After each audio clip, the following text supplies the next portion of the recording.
Clément Jacquemin a représenté nos couleurs en service en salle aux WorldSkills à Abu Dhabi en 2017 et aux Euroskills de Budapest en 2018.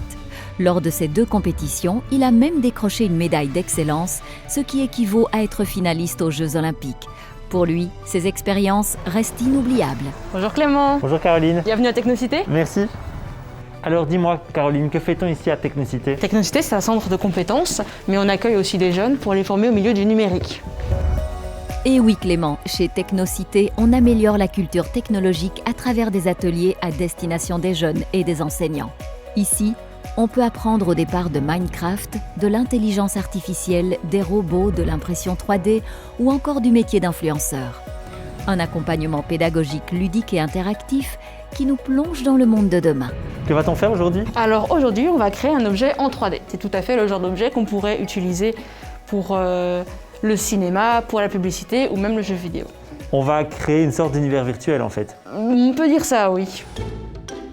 Les univers virtuels, cela peut faire un peu peur.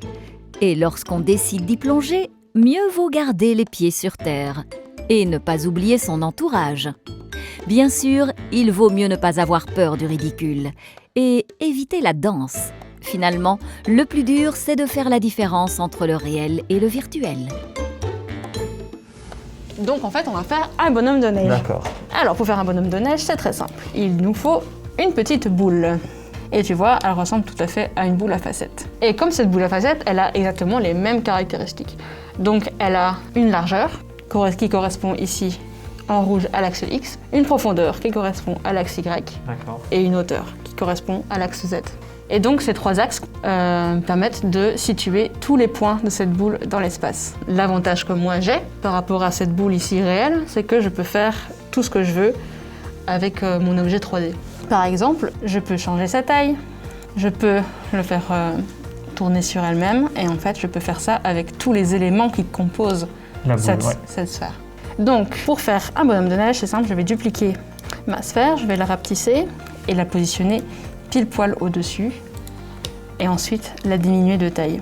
Mais imaginons si on veut faire le nez avec une carotte, on a besoin d'autre chose qu'une sphère. On peut utiliser d'autres choses que des boules parce qu'il y a plusieurs primitives 3D.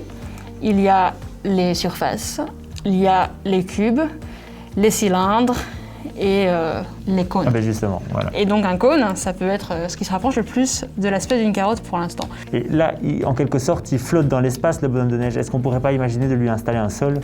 Ah si, on peut lui mettre un sol. Donc là, j'ai juste à lui créer une surface. Je la place en dessous de mon bonhomme de neige et maintenant, j'ai un super sol.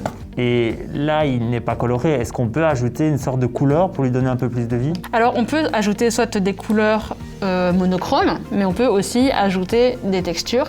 On pourrait imaginer de l'herbe, par exemple? Voilà, on peut lui ajouter une texture d'herbe. Et évidemment, plus la texture est détaillée et réaliste, et plus on aura un aspect réaliste sur notre objet. Là, on a quand même un univers assez réduit, mais on peut continuer à créer un univers entier. Alors on pourrait, mais là tout de suite, ça va être un peu compliqué parce que ça prend du temps en fait à créer tout ça. Par exemple, pour faire un univers comme celui-ci, voilà. ça peut prendre plusieurs jours, voire plusieurs semaines. Dans le cas d'un jeu vidéo, ça prend des mois, voire des années. Et par rapport à mon métier, quelle est la finalité de cette technologie? Alors, toi, tu es dans l'hôtellerie, c'est ça? C'est ça. Alors en fait, on pourrait reconstruire en 3D cet hôtel avec les objets qu'ils contiennent, les chambres, etc. De sorte à ce que les clients, depuis chez eux, puissent visiter de manière virtuelle cet hôtel pour qu'ils puissent ainsi réserver la chambre qui correspond le mieux à leurs attentes. Merci beaucoup en tout cas. Avec plaisir. À bientôt. Allez, que ça aille bien. La création d'univers 3D peut être appliquée à tous les secteurs d'activité et elle est même l'un des outils les plus innovants de notre époque. Du jeu vidéo au monde industriel, en passant par la médecine, la culture ou le tourisme, la création 3D est une technique de plus en plus indispensable.